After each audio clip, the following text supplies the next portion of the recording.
téléspectateurs, docteur Saïd Aboulaïla. Avant de commencer, vous avez évoqué que vous souhaitez expliquer c'est quoi le climat et la différence entre le climat et les phénomènes pour expliquer la différence entre eux et qu'est-ce qui sert à faire le changement du climat. Bien sûr, il y a une différence entre le climat, oui, l'environnement, oui, vous voyez, mais avant qu'on parle du réchauffement climatique, il faut savoir qu'est-ce que c'est le climat. Le climat, c'est un certain nombre d'éléments, comme la température, l'humidité et l'eau, la pression atmosphérique qui fait le vent, la lumière du soleil, et une grande gamme de gaz, différents gaz. Chacun de ces éléments, il a une valeur. Il a une valeur fixe. Ces éléments sont en harmonie, on donne un système très équilibré et extrêmement délicat. Voilà le climat. Et ces équilibres, il est parfaitement adapté à la vie dans la Terre. Ça, c'est le climat. Mais si on parle de changement climatique, qu'est-ce que c'est le changement climatique? Le changement climatique, tout simplement, c'est une modification à long terme de la valeur d'un ou plusieurs thèmes ou plusieurs éléments du climat. S'il y a un changement de valeur dans un ou plusieurs thèmes de climat qu'on vient de parler, il casse l'équilibre. C'est ça, il fait un changement de climat. C'est ça le changement de climat, tout simplement. Oui. Alors, le réchauffement climatique. Le réchauffement climatique, c'est un phénomène climatique extrême. Ça vient de quoi? Pour expliquer ça, comment ça se passe? D'abord, ça vient d'une cassure des valeurs des éléments du climat. Donc, pourquoi ça augmente la température? Le changement climatique, c'est l'augmentation de la température. C'est un phénomène climatique extrême résultant de la température. Comment ça se passe? Vous savez, naturellement, la Terre, elle absorbe la température du Soleil. C'est très important pour la vie, mais il y a un accident. Ces températures, il faut qu'elles sortent de la Terre et qu'elles vont dans l'espace, au-dessus de la zone de biosphère qu'on vit. D'accord? Mais quand il y a des émissions de gaz énormes par différentes activités et les causes, on va les parler tout à l'heure, il faut un barrage qui prisonne la température entre ce barrage et la Terre. C'est pour ça que ça fait l'augmentation de la température. Alors, pourquoi on appelle ces gaz des gaz à effet de serre? Parce que la serre, c'est une partie d'agriculture dans une atmosphère complètement fermée. Donc la température, elle est prisonnière dedans. C'est la même chose qui fait le gaz à effet de serre, la température dans la Terre, sur la Terre. Donc c'est pour ça qu'on l'appelle des gaz à effet de serre. Voilà le réchauffement climatique, en termes absolus. D'accord. Donc, est-ce que de votre part, ou bien de votre point de vue, les vagues de chaleur extrêmes maintenant se multiplient à travers le monde? Donc, est-ce que nous vivons aujourd'hui, ou bien ce que nous vivons aujourd'hui doit être considéré comme une nouvelle réalité climatique? Malheureusement, ce n'est pas une nouvelle, mais ça augmente chaque année d'une manière extraordinaire. Et c'est très dangereux. Mais heureusement que notre pays, notre région, elle est épargnée de ça un peu. Pourquoi? Parce que tout ça, c'est dû à l'activité humaine.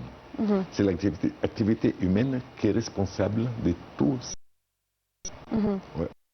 Donc, nous, heureusement qu'on n'a pas ça. Parce que l'activité industrielle dans notre région, elle est moins que dans les pays industriels. Vous voyez, comme les États-Unis, comme l'Inde, comme l'Europe. Mais malheureusement, c'est un phénomène global. Mais ce n'est pas chez nous, ce n'est pas encore arrivé à des points dangereux. Vous voyez? Donc, c'est... Pour expliquer ça, et vous voyez le danger. Imaginez, nous vivons dans le biosphère, il y a les mésosphères après, mais enfin, on est dans une atmosphère fermée complètement. Pour arriver à ça, pour voir ça un petit peu simplement, un petit exemple. Imaginez qu'il y a un ballon fermé. Et la Terre, elle est comme une balle de tennis à l'intérieur. Donc c'est une atmosphère fermée. Imaginez un peu qu'il y a plus que 20 millions de barils de pétrole qui sont brûlés chaque jour dans cette atmosphère. Imaginez la quantité de dioxyde de carbone et de furane et d'azote qui sort. Imaginez un peu, chaque jour. Ça explique un petit peu le danger. Mais comme j'ai dit, ce danger il est plus vu dans les pays industriels que lorsque nous, heureusement. Et j'espère que ça, on n'arrive pas là. On n'arrive pas là. Donc, si vous voulez parler des causes de ça, d'abord il faut savoir que le premier gaz qui est responsable du réchauffement climatique, c'est le dioxyde de carbone, CO2. C'est le premier responsable. Vous voyez? Donc, si on voit les premières causes, toutes les causes dues à l'activité humaine, comme j'ai dit. La première cause, c'est la combustion des énergies fossiles, le pétrole, le charbon et le gaz naturel. Ça, c'est pour produire l'électricité. Vous voyez? Et pour faire certain nombre de machines, mais surtout pour produire l'électricité. Et pour produire des machines et les véhicules et tout ce que vous voulez. Oui. Donc tout ça, ça fait une émission de gaz carbonique. Énorme. Alors la quantité, on ne parlait pas de ça. C'est quelque chose de drastique. Parce que l'activité industrielle, elle augmente chaque année. Et quand il y a une population qui monte, donc il y a plus de centrales électriques, il y a plus de consommation de fossiles, il y a plus de problèmes. Bien sûr, il y a des centrales nucléaires, mais la quantité de fossiles qui sont produits, qui sont utilisés, c'est énorme. C'est énorme. Comme j'ai dit, vous voyez, le nombre de barils de pétrole utilisés par jour. Oui. Voilà. Deuxièmement, vous avez l'industrie. L'industrie, c'est extrêmement important aussi. Il y a combien de machines et des usines, combien d'usines qui fabriquent les véhicules, les moyens de transport, les avions, les navires, toutes les machines qu'on utilise. Imaginez les émissions qui sortent de ces usines. Donc c'est un problème qui augmente chaque année. Ce n'est pas une réalité, ça augmente chaque année. D'accord? Et puis d'abord, il y a la déforestation. Ça, c'est quelque chose d'extrêmement important. Pourquoi? Parce que les forêts et les plantes, elles absorbent les CO2 et nous donnent l'oxygène. Imagine maintenant, il y a une coupure drastique. Je ne vous dis pas combien d'hectares par année. Des forêts ont plus de brûlés. Et il y a beaucoup de brûlures de forêts qui font exprès par les gens pour avoir le terrain, pour alimenter autre chose, pour alimenter à palmier à l'huile et tout ça, et soja et tout ça. Donc c'est catastrophique. Mais si on parle de brûlures de forêts normales, c'est un phénomène naturel important pour le recyclage des forêts. Mais je parle de coupures exprès. Ça, c'est une deuxième raison. Troisième raison, c'est l'agriculture non durable et l'élevage des bovines. Vous trouvez ça un petit peu étrange? Non, c'est pas étrange. Parce que quand on utilise dans l'agriculture énormément de biopesticides chimiques et surtout les engrais, dès qu'ils se composent, ils sortent quoi? Ils sortent l'oxyde d'azote. Parce que l'engrais, c'est un engrais azotique. Il sort l'oxyde d'azote. Et l'élevage des bovines, il sort beaucoup de méthane, CH4. Et il ne faut pas négliger le rôle du méthane et d'oxyde d'azote dans l'effet des gaz à effet de serre. Ça, c'est une troisième raison. Et puis, c'est la gestion des déchets. On voit dans beaucoup de pays dans le monde, ou disons dans le monde, même dans le Moyen-Orient, une accumulation des déchets. Qu'est-ce que c'est fait l'accumulation des déchets? Il se compose, il sort le dioxyde de carbone. Voilà. Oui.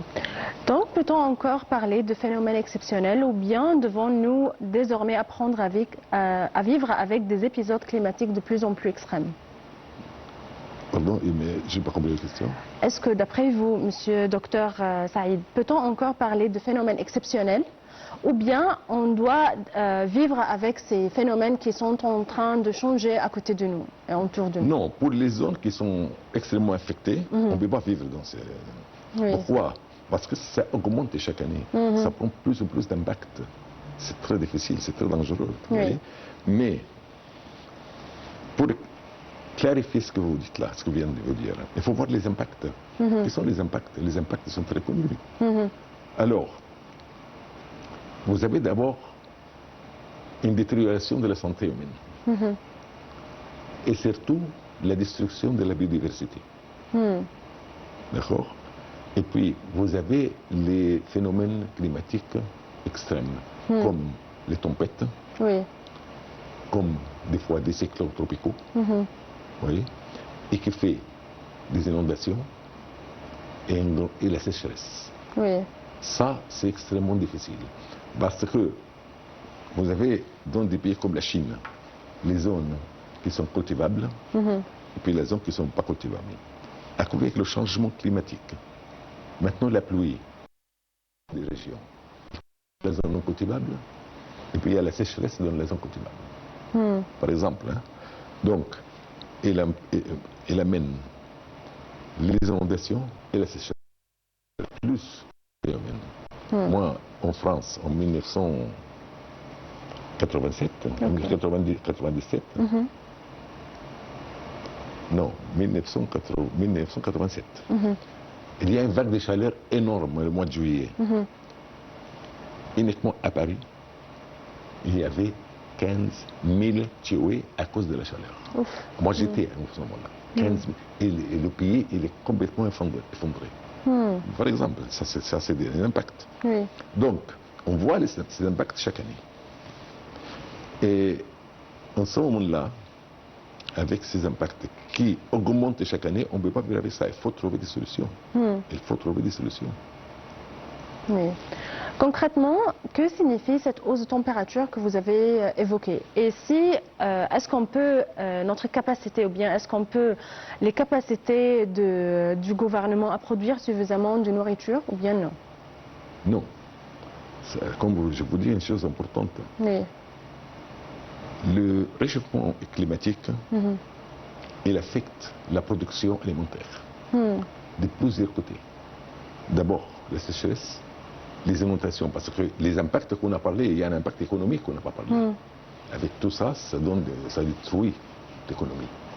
Donc, si vous avez des zones inondées et des zones de sécheresse, et des inondations et les tempêtes qui détruisent l'agriculture, et si vous avez la destruction de la biodiversité, je parle de la biodiversité des terres, qu'est-ce que vous imaginez, qu'est-ce que vous attendez? Vous attendez bien sûr une baisse de la capacité de la production alimentaire dans le monde entier. Ça c'est sûr. C'est pour ça qu'il y a maintenant des efforts, mais très calmes, pour faire l'agriculture durable, l'agriculture organique. Voilà. Ça c'est pour préserver la santé humaine.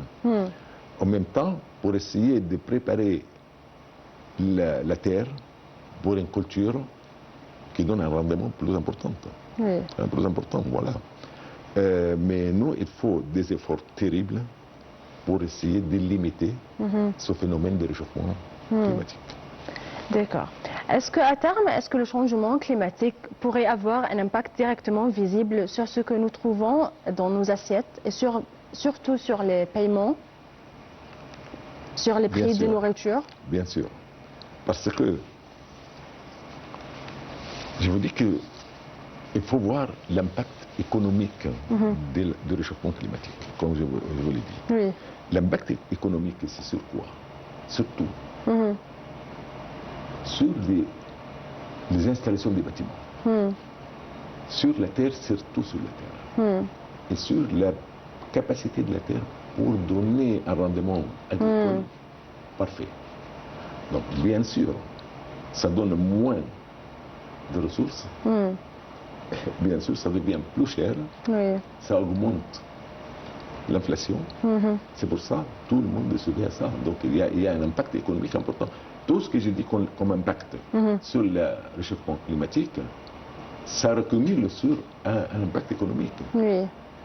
Vous voyez, c'est pour ça que le rendement agricole devient cher. Devient cher. Et je voulais dire quelque chose.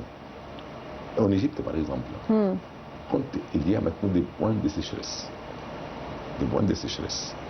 quand il n'y a pas, par exemple, il n'y a pas de pluie assez, il donne une sécheresse dans les zones de la vallée du Nil, par exemple. On est obligé d'aller cultiver dans le désert, où vous allez trouver l'eau. Donc il faut faire des installations pour produire de l'eau, de drainage, pour cultiver ça. Tout ça, ça coûte cher. C'est de l'argent. Voilà. Donc, c'est ça l'impact. C'est ça l'impact. C'est toujours négatif. Toujours l'impact de la sécheresse, de la réchauffement climatique est négatif. Il faut un effort énorme pour essayer de limiter ce danger. Vous avez évoqué aussi l'impact sur l'eau, n'est-ce pas? Donc, si on peut parler, quel est aujourd'hui le lien entre le changement climatique que vous avez évoqué et la sécurité hydrique et alimentaire? Comment on peut faire le lien entre les trois? Le lien est simple. Parce que, comme vous avez la pluie, elle est fixe. Ça, c'est une chose qu'on doit le dire chaque année, globalement dans la Terre. Vous avez ces pluies qui changent le lieu à cause du changement climatique, à cause du changement climatique. Ça, il n'y a pas de réchauffement. C'est le changement climatique qui change le lieu où l'eau tombe. Donc, dans les zones qu'on cultive pour avoir les ressources alimentaires, ça ne marche pas. Il n'y a pas d'eau. Dans les zones où l'eau tombe, vous avez des inondations. Et même dans ces zones secs, quand il y a l'eau qui tombe, la terre elle ne retient pas cette eau. Ça fait des inondations. Ça, c'est un exemple. Donc, et ça, c'est très net maintenant sur la Chine. Parce que les zones où on voit l'impact de la sécheresse dans le monde, la référence, c'est deux pays. C'est la Chine et l'Éthiopie. Donc, c'est impératif. Donc, si vous avez des problèmes à cause des changements climatiques sur l'arrivée d'eau, l'eau, elle tombe. Par des tempêtes, fait des inondations, fait des destructions de la terre et de tout ce que vous avez. Bien sûr, ça affecte la production alimentaire. Et c'est la capacité de produire les aliments. C'est ça. C'est clair. Et c'est clair, on les voit chaque année dans beaucoup de pays. Maintenant, actuellement en Europe, regardez, il y a une destruction importante de cultures qui sont déjà dans la terre et ils sont déjà prêts de donner le rendement. Ils sont détruits à cause de la sécheresse et des inondations dans certaines zones. En Chine, par exemple, dans les zones où il y a moins d'eau, où l'eau change de lieu à cause du changement climatique, les plantes qui sont par exemple 30 cm en 3 semaines, maintenant vous le trouvez 3 cm. Donc ça nous amène à des guerres même, parce qu'il faut que la Chine maintenant cherche des ressources d'eau. Voilà l'impact. Donc est-ce qu'on peut dire que l'eau maintenant est devenue un impact sur la sécurité nationale? Évidemment. Évidemment. Parce que là, on utilise l'eau pourquoi?